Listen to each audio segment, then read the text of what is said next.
So Dragon Age, the Veilguard just came out yesterday and people are furious. People are boycotting the game. They're saying they're not going to buy it. It's too woke for them. Go woke, go broke, that whole movement. Basically, people are fuming about the direction that they've taken Dragon Age. Obviously, 10 years after Dragon Age Inquisition came out, I played that game a lot. I enjoyed it. What do you think about Dragon Age Inquisition? Do you think this whole pushing of trans and pronouns is bad or a good thing? Let me know in the comments, but let's talk about it either way. I'm Blazed2k. If you love gaming, you love tech, let me know in the comments section down below, and hit the like, hit subscribe, and click the bell icon. Let's talk about Dragon Age, the Veilguard, and whether you should buy it. Let's go. Let's go.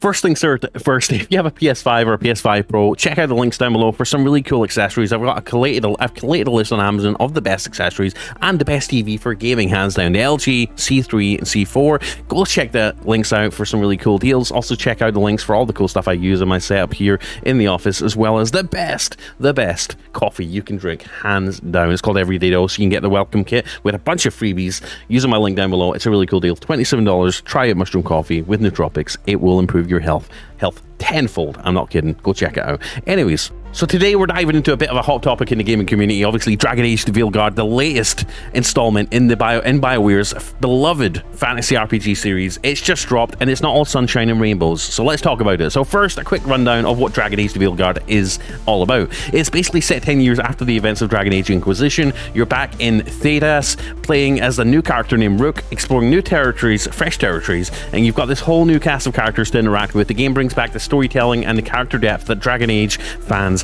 absolutely adore, but this time with a twist, and that stirred up quite the conversation online, at least from my perspective. Onto the elephant in the room, the backlash. So here's the deal: the go woke, go broke mentality, right? There's been a significant outcry from some parts of the gaming community labeling the Veilguard as woke. What does that mean, essentially? They're criticizing the game for its inclusive character representation, suggesting that the focus on diversity and social themes detracts from the game's quality. Let me know how you feel about that. They've obviously built in a lot of trans-related stuff to make the game more trans-friendly. They've even went as far on the character customization screen as far as adding surgery scars for trans individuals. It's absolutely a hot topic right now. They've got pronouns in the game. I was literally playing the game on my Steam Deck earlier. I love the Steam Deck. It runs really well on the Steam Deck, 30 to 50 FPS plus. I really enjoyed it on the Steam Deck so far. But during the character creation screen, it asks you what pronouns you have. It asks you whether you want to be a man or a woman or other. It lets you dress your character to be basically trans friendly if you want to do that, and I'm seeing a lot of examples of that. And they're also trying to educate people who play the game about how to address people with different pronouns, and the fact that they should be punished if they don't address people with the correct pronouns.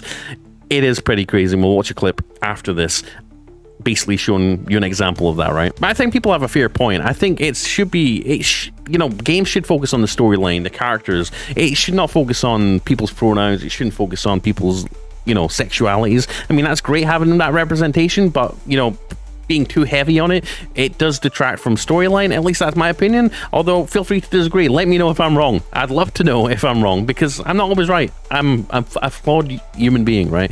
But I do like games that focus on the story instead of, things that are very personal like that. That I just don't think you should be lecturing people on other people's ways of living that aren't, part of the main story. I could be completely wrong on this, but let me know in the comments, because I'm open to listening to your feedback. But there's also been criticism on the character design and storytelling. Some fans are not happy with the new art style, basically saying it looks like a Pixar film, the character creator, how the story unfolds. They argue that it feels too different from the gritty, serious tone of earlier games. There's this notion floating around that the game's emphasis on inclusivity is at the expense of depth or traditional fantasy elements. Obviously, there's the boycott movements now. Yes, you heard that right. There are calls to boycott the game online with hashtags like hashtag go woke go broke gaining traction. People are expressing their disappointment by refusing to buy or even play the game, feeling that BioWare is basically strayed too far from what made Dragon Age great. And I think a lot of people are fair enough. You know, if you're not happy with the way Dragon Age is, if it's a beloved franchise in your heart and you've enjoyed it, if you feel like they've strayed away from their core principles, I think,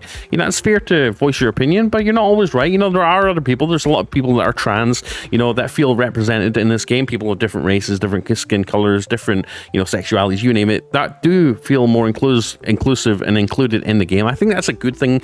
Essentially, I think it's good for everyone. You want to feel part of the game. But why don't they go further and make it, you know, add glasses as a thing you could wear in the game? You know, people with disabilities, you know, have them included. Why does it just need to be your sexuality? I don't understand that part. If you're going to be inclusive to everyone, not just people based on their pronouns and genders. I think, you know, it's very selective. I don't think that's fair. If you're going to be inclusive for everyone, not just one group of people, right? And obviously, this has the community divided. Obviously, it's really split the fan base. On one hand, you've got fans who are all in for the new direction, which is good, which is good as well. I mean, I'm on the fence as well. You know, I'm happy for it. I'm glad that they're being inclusive. I think they could have went further. If they're going to go be inclusive at all, might as well be inclusive for everyone, especially people that wear glasses like me, little things like that, celebrating their representation and narrative choices. On the other hand, though, there is a group feeling alienated by these changes. What I want to know is, though, what do you think? Is inclusivity in gaming going too far, or is this just evolving or part of evolving with the times? Does changing the game's focus really detract from the quality, or are we just seeing a vocal minority? Drop your thoughts in the comments down below. Are you playing the Veilguard, or are you part of the boycott? Let me know in the comments. Let's get this discussion started, and let me know what you think. Either way, I'm on the fence. I think the game's great. I think it's great that they're being inclusive, but I think in some ways, if they're just going to be inclusive of one group of people, and they're not going to be inclusive of other things, I think it kind of sucks a little bit. If you're going to be inclusive at all, just be inclusive for everything or most things. You know, people with disabilities, people with, you know, who have, you know, missing limbs and stuff like that, instead of just sexuality and gender. And obviously, don't push a certain narrative that detracts from the whole storyline. Don't make it, you know, just don't be lecturing people on certain things, right? Your people are here to play a game, not to be lectured. You know, if you want to be lectured, you'll go to a lecture or you'll watch YouTube videos and go find that stuff. It's a game. Let it be the game. Let it be about a story. Let it be fantasy. Let's not just bring politics and people, you know, lecturing people and stuff that maybe they don't want to hear about. Obviously, games are an escape for everyone, but you could also say on the other hand, it's an escape for people that are trans, that are part of the, you know, these sort of inclusive groups now, that, you know, they want to feel represented. So I think it's a good thing. It's obviously got its bad downsides and upsides.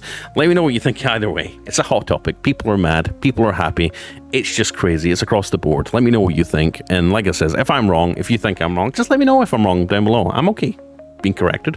You know, I'm down to hearing everyone's opinion. I think everyone's entitled to an opinion. And if you don't like the game, feel free to say so. If you like the game, feel free to say so and say why. Anyways, I love you guys. Keep gaming, keep having fun. Remember, games are all about fun, all about having fun, escaping your reality and just having a great time. All right? Just don't let it make you feel down or upset or angry. All right? Just enjoy it for what it is. Enjoy games for what they are. Anyways, I love you. I appreciate you. I'll see you in the next video. I'm Blaze2K. Check the links down below for the best accessories, the best coffee, and the best just tech all around and deals. Anyways, see you in the next one. Bye. Like, subscribe, click the bell icon. Peace.